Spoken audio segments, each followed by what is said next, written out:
Final game review of Call of Duty 2. Well, it looks like they couldn't stick around the spin-offs forever. Finally, we're getting into actual sequels to Call of Duty Classic with the unimaginatively titled Call of Duty 2, and back is the original developer Infinity Ward, which is apropos since COD 2 looks pretty much like an enhanced copy of COD Classic.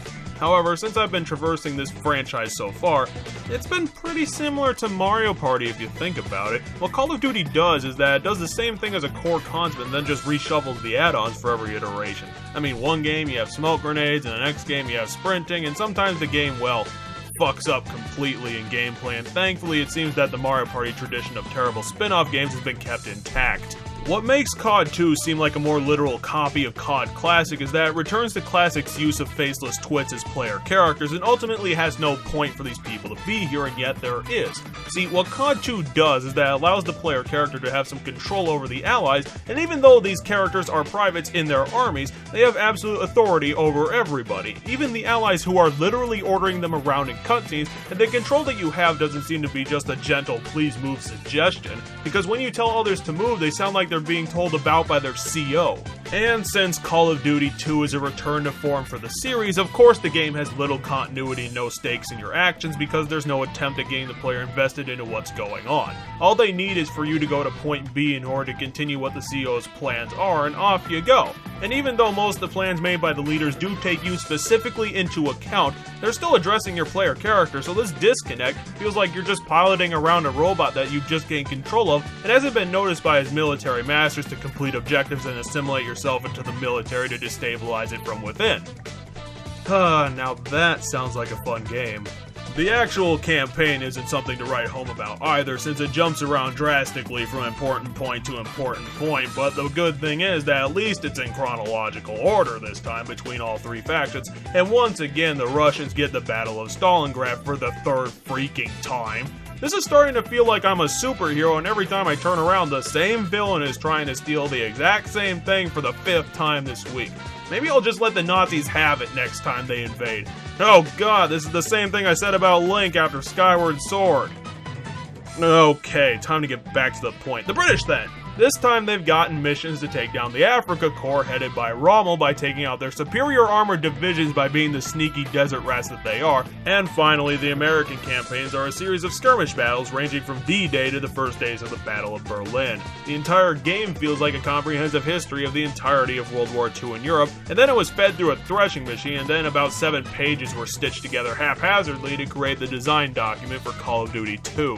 So, the story's not stellar like it was back in Finest Hour, but for literal gameplay, Call of Duty 2 decided to revamp the core concepts of later iterations with the same ideas. For starters, the game decided to scrap the health resource-based system for a regenerating health system, and it was a bit of a lurch because I remember my playthroughs of previous COD games had me scrambling around under heavy fire and panic when I was low in health, but in COD 2 I could almost go up to 3 Nazis at point-blank range and freaking take them apart like cheap pottery, since the enemies have gotten stupider and the player is able to tank more damage.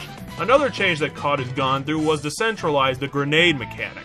The change was made so bluntly that if I had to remake COD 2, it would be called Call of Duty 2 Grenade Assault, because the game has given literally every enemy in the game a couple of grenades, and this would be okay if it were just an occasional attack, but in most firefights in this game, most likely you'll have to run away from 1 or 2 grenades that gets tossed out, and it's frustrating when it's sometimes happening every 20 seconds, and it only gets worse when the engine finds out that it can throw grenades into high places so they can get you while you're sniping or machine gunning Nazis. Oh, and never mind that these things have a good tendency to be insta-kills if they hit. Once again, Call of Duty changes some things, and at the core it's still the same shooting gallery tedium that you'll play through for about 8 hours and then toss it aside. Better gameplay, same boring story, but at least it's told with some sort of logic this time, and adds up to Call of Duty 2 being the easy entry into the franchise since the regenerating health has been added, enemies are idiots, and the game checkpoints once every minute or so. Ultimately, I'm thankful that Infinity Ward created just a funsies game this time around, even though the story could have been better, but at least it created some continuity by bringing back the Rail Bridge mission from Finest Hour and Captain Price from Classic. So without further waffling, here's my final scores for Call of Duty 2. It definitely turned into the Mario Party of gaming franchises at this point, grabbing little tidbits from the old games with the same core and then sprinkling new crud on top of it to create something familiar that's also different in its own right.